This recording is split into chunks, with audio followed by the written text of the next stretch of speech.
Well, the writing is like a collection of ideas. So when we started we'd been collecting ideas for, a couple of years since the previous album. It's the way we work. We collect musical ideas and we put them in a cupboard marked musical ideas, a chord sequence, a jam, some drum beats, bass line, some ideas. And in the other cupboard, I've got lots of notebooks and pieces of paper and stuff I want to write about. And we don't tend to write songs as we go along. We just collect ideas and then we go, okay, now the cupboards are full, let's make an album.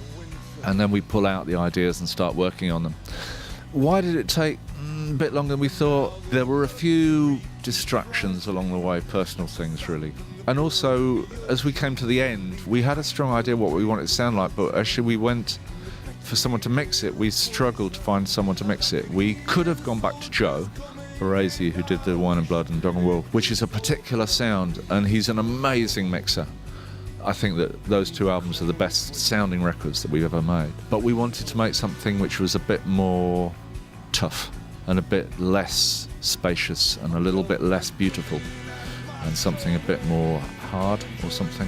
Anyway, we just thought, done those two with Joe, let's do something else. But to find the right person was a bit difficult. And in the end, the person that mixed the album was under our nose the whole time. It was Lee, who'd been one of the team that recorded it. He said, let me mix a track. And he mixed a track and we went, yeah, that's what we want.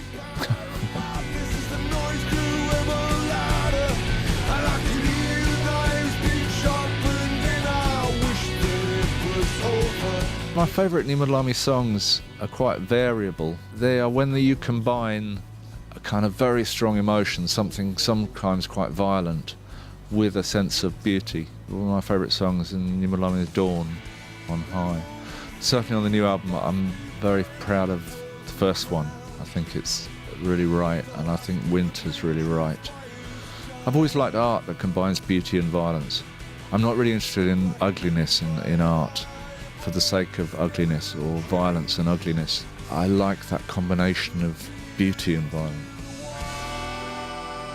We're very certain about who we are and what we're doing. I think it was after a concert we did last year. The nicest thing anyone's ever said to me, they said, it's not that you look like a band that knows what they're doing. After 37 years, you ought to know what you're doing. It's like you still look like a band that knows why you're doing it. And after 37 years, that's strange. And I think that's true. And I think that it's helped that we have new people come into the band every now and again. Every 5 or 10 years, we have a new member. Occasionally people think it's Justin Sullivan and the backing band. It's not. But still, really, it is a band. And whenever a new member arrives, all the relationships in the band change. One new person changes everything. Everything is kind of reborn. And that's been very good for us. I can't imagine being with the same 4 people for like 30 years in the way that some bands are like that. I think that would be difficult then to keep the focus. I talk to other singers and they always talk about the audience as if it's one person. I never think of the audience as one person. The audience is a whole lot of different individuals with different backstories and different needs from the music and different ways of responding to the music, which is perhaps why we never became a really big band, because we never did want to do the uniting the audience into one thing. I don't want to unite the audience into one thing. I accept that the audience are all made up of individuals. I think the reason we became successful in Germany, I think there are 2 or 3 reasons. One is that there isn't a centralised media. So there are all the different local medias. There isn't like 4 people that meet in Germany who decide what the country's going to hear. Everything exists in Germany simultaneously. And if you're a good live band, that counts for a lot in Germany, always will.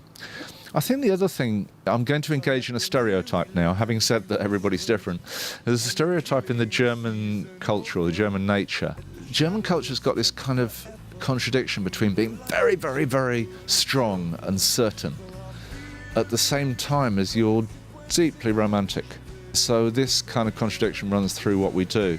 And I think that German people, the culture's terribly pagan.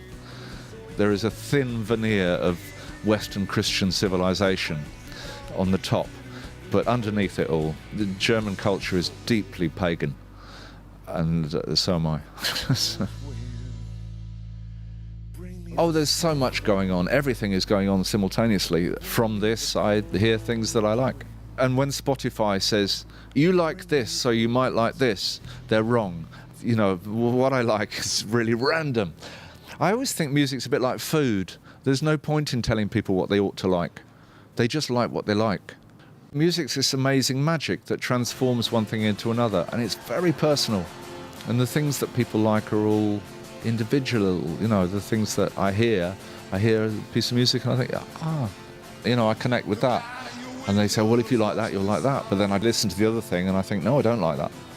It's very sort of random. And again, going back to the group, we're all very different. I remember one time sitting down for a meal and we tried to agree on one album in the history of music that we all loved.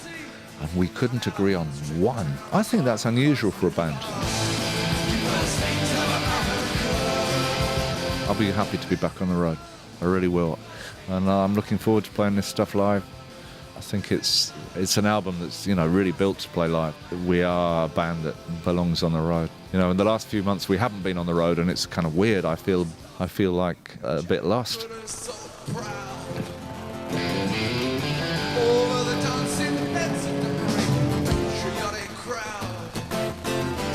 Your hat to the Yankee conquerors. We got no rest.